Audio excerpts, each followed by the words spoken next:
Bonjour, bonsoir à toutes et à tous et bienvenue dans ce nouvel épisode de Toi et moi. L'idée de cette chaîne, c'est de squatter chez les gens et de découvrir l'histoire de leur logement et de leur quartier. Aujourd'hui, on est chez Francine. Bonjour, ça me fait très plaisir de vous recevoir et de témoigner sur ma cité, que j'adore. Qui est donc la cité jardin de la Butte Rouge à Châtenay-Malabry. Sachez que perso, j'ai découvert qu'il y avait une chanson qui s'appelle La Butte Rouge, chantée notamment par Yves Montand ou Renaud. Et ça n'a rien à voir. La Butte Rouge, c'est son nom. Là, je vais vous parler d'une cité-jardin labellisée patrimoine du XXe siècle et que certains considèrent comme l'ancêtre des écoquartiers. Le concept de cité-jardin est théorisé par l'anglais Ebenezer Howard en 1898. Il part d'un schéma simple qu'il appelle le diagramme des trois aimants. Classiquement, les gens ils peuvent soit aller vivre à la ville, soit à la campagne, avec les avantages et les inconvénients des deux. Lui, il propose une troisième option qui prendrait les avantages de la ville et de la campagne. Et c'est les cités-jardins. Et les cités-jardins, il y en a vraiment partout dans le monde. En France, le concept, il est adapté pour loger en banlieue les ouvriers qui vivaient dans des habitations insalubres. La cité-jardin de Châtenay-Malabry, elle fait partie de 16 cités-jardins construites autour de Paris durant l'entre-deux-guerres par l'Office public d'habitation à bon marché de la Seine, les HBM. Et les HBM, c'est les ancêtres des HLM. La Butte Rouge, elle a été conçue et construite par une équipe de 4 architectes et d'un paysagiste. Le paysagiste, il va permettre à ce qu'il y ait une vraie qualité au niveau des arbres qui sont conservés ou qui vont être plantés au moment de la construction. D'ailleurs, aujourd'hui, il y a 13 arbres remarquables dans la cité-jardin. Un arbre remarquable, c'est un peu comme un monument historique. En fait, tu peux pas le couper sans des motifs très précis. Bon, Francine et son mari Bernard viennent de nous amener dans leur jardin qui est au cœur de la cité-jardin. Et ça, c'est vraiment inhabituel parce que d'habitude, les jardins ouvriers, ils étaient plus à l'extérieur des villes. Moi, j'adore cette cité. Je suis pour ainsi dire presque née. Mes parents sont arrivés en 51, j'avais 3 mois. Vraiment, j'ai fait, pas dire le tour du monde, j'ai beaucoup voyagé, mais je suis toujours revenue. Parce que il y a tout ici. Il y a vraiment le lieu, le cadre, la verdure, les arbres, les pelouses, un espace qui est grand.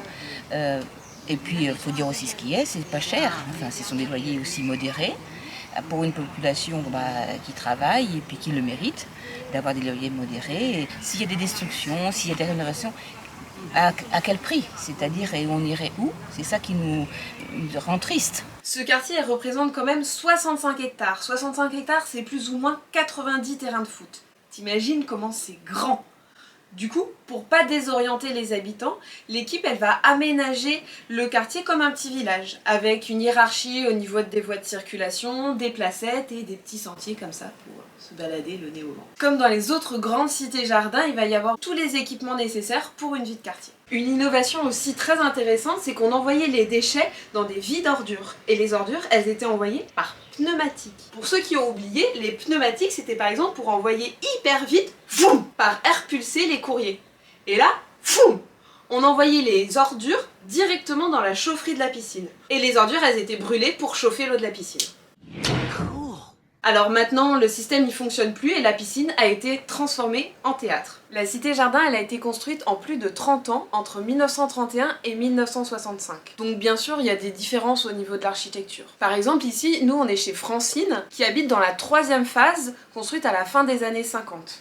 C'est un plaisir de vous montrer ma salle de bain. D'abord, il y a une double vasque, vous remarquerez. Et en plus, des hauteurs de plafond. Nous avons des fenêtres qui s'ouvrent, donc nous avons la lumière.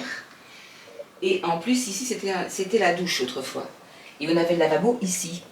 Et donc, c'était vraiment une grande pièce à vivre. Enfin, on y vivait. Il y avait un poêle quand j'étais petite fille. On avait le poêle ici, un poêle à charbon, forcément. Mais c'était vraiment le luxe. Quand on arrivait nous, mes parents, c'était l'hôtel. Donc, ils étaient vraiment combien on était à 6 dans 2 chambres d'hôtel. Donc, ça a été vraiment une respiration, un oxygène.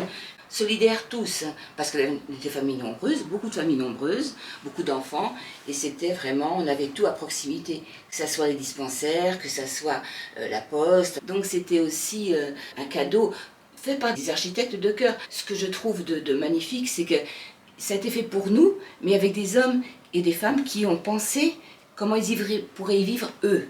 Ça me touche énormément parce que Encore vraiment des années plus tard, presque 70 ans plus tard, on se rend compte que c'est toujours moderne. Je souhaite que tous les architectes, tous ceux qui viendront après nous, continuent avec ce même esprit d'amour pour les gens qui vivent dans ces lieux.